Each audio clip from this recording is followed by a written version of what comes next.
Cardiff University has been a major player in the LIGO project since before LIGO existed,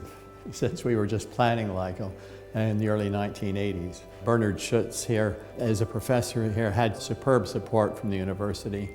which allowed him to build up a superb group that laid the foundations for all of the data analysis that is done in LIGO. And continuing on then through more modern eras, the data analysis work that has been done here and attempts to understand sources, some numerical relativity work that was crucial in the early years, and now experimental work in this new laboratory that has made